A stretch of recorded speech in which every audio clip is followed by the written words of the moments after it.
बाद के लिए कुछ भी न छोड़ें। बाद में चीज़ों में दिलचस्पी ख़त्म हो जाती है। लोग बड़े हो जाते हैं, जहन मैच्योर हो जाते हैं। बाद में लोग भी बूढ़े हो जाते हैं। बाद में न जाने ज़िंदगी आपको कब मौका दे। जब मौका मिले तो आपकी दिलचस्पी भी ख़त्म हो जाती है और तवानाई भी वो नहीं रहती। तो बाद में आपको कुछ ना करने पर सिर्फ अफसोस रहेगा। अस्सलाम वालेकुम, welcome back to my channel, welcome back to another new video. कैसे हैं आप सब? अपनी हैरियत बताते रहें और इन टच रहें। आजकल दिन बहुत छोटे हो गए हैं, कब दिन रात में बदल जाता है हमें पता ही नहीं चलता। इतने सारे चने मैंने पकाने नहीं है, बल्कि मैंने इनको बॉईल करके फ्रीज़ कर लेना है ताकि बाद में मेरे लिए आसानी हो जाए। क्योंकि आजकल हमें टाइम मैनेजमेंट की बहुत ज़्यादा ज़रूरत है, हमें बहुत से काम पहले करके रख लेने चाहिए। मैंने ब्लैक और वाइट चने का पैकेट लेके उन्हें एक दिन पहले भिगो लिया था। नेक्स्ट डे जो मैंने चने भिगो के रखे थे, एक दफ़ा फिर इन्हें पानी से निकाल लिया और फिर मैंने इन्हें बॉईल करने के लिए रख दिया। खुद को इतना मजबूत कर लें कि बदलते हुए मौसम और बदलते हुए लोग आप पर असर न छोड़ सकें। हाँ जी, बदलता हुआ मौसम और बदलते हुए लोग दोनों के जो अंदाज़ है ना, बहुत तकलीफ दे होते हैं। जो मौसम बदल रहा होता है उसके इफ़ेक्ट्स तो कभी कभी एक हफ़्ता और कभी कभी तो एक महीना रहते हैं, बाद में बंदा ठीक हो जाता है और उसमें एडजस्ट कर जाता है। लेकिन जो बदलता हुआ बंदों का अंदाज़ होता है ना, लोगों के अंदाज़, ये बहुत ज़्यादा तकलीफ़ में मुब्तला कर देते हैं। ऐसी सिचुएशन में आपको आगे बढ़ने में, अपने हवासों पे काबू पाने में, हील होने में, दिलो दिमाग पे दोबारा मालकियत हासिल करने में कभी कभी ज़्यादा टाइम लगता है और कभी कभी कम टाइम लग जाता है। तो इस ड्यूरेशन में जितना हो सके अपने अफसोस कर लेना है, अपने पछता लेना है, गुबार निकाल लेना है, अलगर्ज जो करना है आपने। फिर जब आपने मूव ऑन कर लिया तो इसका मतलब हुआ हम अपनी ज़िंदगी में आगे बढ़ गए हैं। अगर हम आगे बढ़ जाते हैं ना, तो फिर पलट कर नहीं देखना, किसी भी सूरत नहीं देखना। बस वो तकलीफ़ का लम्हा, वो शख्स आपने अपनी ज़िंदगी से निकाल देना। एक चीज़ जो मुझे लगता है हमें सीखनी चाहिए वो क्या है कि अगर हम मूव ऑन कर गए हैं तो हमें लगना चाहिए कि हम मूव ऑन कर गए हैं। तो फिर उन बातों को सोच सोच के दोबारा दोहरा के करने का, जलने कुड़ने का कोई फ़ायदा नहीं है।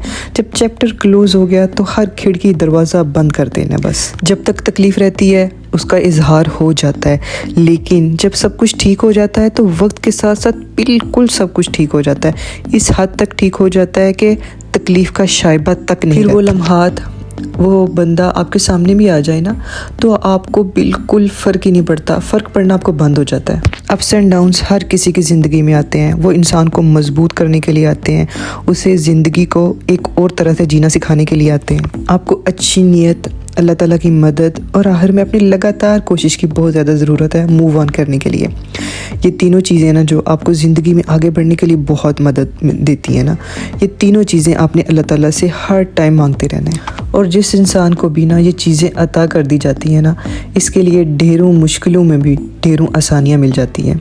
ऐसे कि एक लम्हे को तो इसे ख़ुद भी समझ नहीं आता कि आजमाइश पर सब्र करना है या इसके साथ मिलने वाली आसानी पर शुक्र करना है। ये ज़रूरी नहीं है कि जिसे हम पसंद करें वो हमारी ज़िंदगी का हिस्सा ही बन जाए। कुछ ताल्लुकात, कुछ चीज़ें ख़त्म हो जाएं तो इन्हें दोबारा से नए सिरे से शुरू करने के लिए ज़िद नहीं करनी चाहिए, क्योंकि हमने कुछ खोया नहीं होता, बल्कि वो तो हमारी ज़िंदगी में हमें जो तजर्बात, जो असबाक देने के लिए आए थे वो दे के चले गए हैं। उनका इतना ही काम था। वो ताल्लुकात, वो तजर्बात होते हैं जिनसे हमने कुछ सीखा और फिर वो ख़त्म हो गए।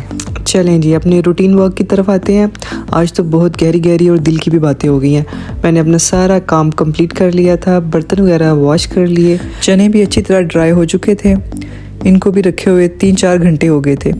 तो अब इनको मैं ये जो फ्रीजिंग बैग है इनमें 1 बाय 1 करके डाल लूँगी। जितनी जितनी क्वांटिटी मुझे चाहिए होगी वो मैं इनमें डालती जाऊँगी और इनके 7 से 8 बैग बना के ना मैं फ्रीज़र में बेशक हम जितनी मर्ज़ी तरक्की कर लें, जितना मर्ज़ी जदीद माहौल में ढल जाएं, लेकिन जो मज़ा इन खानों में है ना, वो हमें VIP खानों में मज़ा नहीं आता है ना। आप इस बात से एग्री करते हैं ना?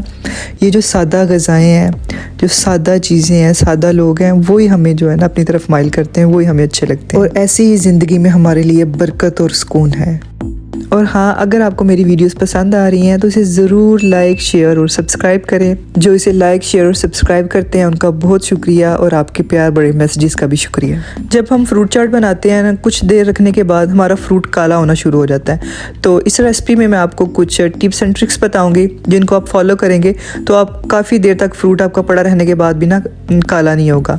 तो उसके लिए आपको क्या करना है, घर में कोई सा भी जूस है, तो अगर ऑरेंज जूस है तो वो बेस्ट है, वो उसमें डालें, थोड़ा सा लेमन डाल लें और 1 टीस्पून चीनी डाल के इसको अच्छे से मिक्स कर लें, अच्छे से हिला लें, जो चीनी है वो सारी मिक्स हो जाएगी। अब जो भी कट किया हुआ फ्रूट है वो हम इसमें डालेंगे।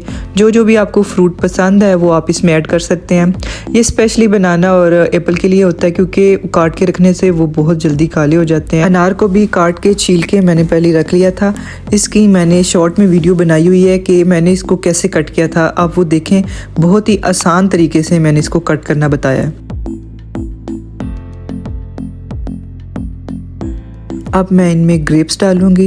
इन ग्रेप्स में सीड्स होते हैं, तो इनको काटते हुए मैं इनके सीड्स निकालती जाऊंगी ताकि खाते हुए हमारे मुंह में ना आए। अगर हम खाते हुए हमारे मुंह में आते हैं ना तो हमारा खाने का सारा मज़ा ख़राब हो जाता है। तो आप भी मेक श्योर कर लें जो ग्रेप्स आप यूज़ कर रहे हैं उसमें सीड्स वगैरह तो नहीं है, अगर हैं तो उसे निकाल लें। अगर आपके पास जूस अवेलेबल ना हो तो आपने ऑरेंज लेना है, उसे काट के उसका जूस निकाल के ना वो आपने डाल लेना है, तो उससे भी हमारा फ्रूट काला नहीं होता। आपने इस टिप को करके ना मुझे कमेंट सेक्शन में ज़रूर बताना है कि आपका एक्सपीरियंस कैसा रहा और घर वालों ने क्या कहा। अब इसमें अनार ऐड करूँगी।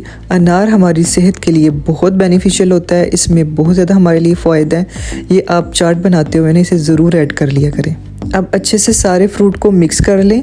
अब मिक्स करते हुए ऐसे बाउल को घुमाते जाएं तो सारी तरफ से फ्रूट अच्छी तरह से मिक्स हो जाएगा। अब ऑरेंज को भी ऐड कर लेंगे। ऑरेंज को भी छील के काट के उसके सारे सीड निकाल के उसमें ऐड करते जाएं। इसमें मैंने चेक कर लिया था इनमें सीड नहीं था, तो इसलिए मैंने ऐसे कट करके डालती जा रही थी। जो मिक्सचर बनाया ना लेमन, चीनी और जूस का, उसमें फ्रूट्स ऐड किए हैं तो उसमें फ्रूट्स का जायका और ज़्यादा डबल हो जाता है, बहुत ज़्यादा डेवलप हो जाता है। कभी कभी कोई फ्रूट मीठा नहीं निकलता या कभी जायके में तुर्श होता है, तो आप इस तरह मिक्सचर बना के उनमें फ्रूट्स ऐड करें तो देखना आपको बहुत अच्छा लगेगा और उसका जायका भी बहुत मज़े का होगा। फ्रूट का टेस्ट और ज़्यादा डेवलप हो जाएगा। इस तरह मिक्स करने से सारी जो मिक्सचर की कोटिंग है वो फ्रूट्स पे होती जाती है। अब अपनी पसंद की इस पे गार्निशिंग करें और सर्व करें। आप अपनी पसंद के कोई भी ड्राई नट्स इस पे डाल सकते हैं। मैंने इस पे डेट्स और आलमंड्स वो कट करके डाल दिए थे। रास्ते पर कंकर हो तो अच्छा जूता पहन के चला जा सकता है, लेकिन जूते में एक भी कंकर हो तो अच्छी सड़क पर भी चलना मुश्किल हो जाता है। हम बाहर की मुश्किलात से नहीं, अपने अंदर की कमज़ोरियों से हारते हैं। अपनी कमज़ोरियाँ अपने तक रखें, इन्हें दूसरों पर आया ना होने दें, फिर चाहे वो दूसरे आपके बहुत ही करीब क्यों ना हो। क्योंकि ज़िंदगी में अप्स एंड डाउन्स तो आते हैं, तो जब आप पे डाउनफॉल होता है तो यही कमज़ोरियाँ आपके खिलाफ हथियार के तौर पर इस्तेमाल हो जाती हैं। इसलिए बेहतर यही है कि अपनी ज़ात की हिफाजत करें और अपनी कमज़ोरियों को अपनी ताकत में तब्दील करने की। 3 hours later.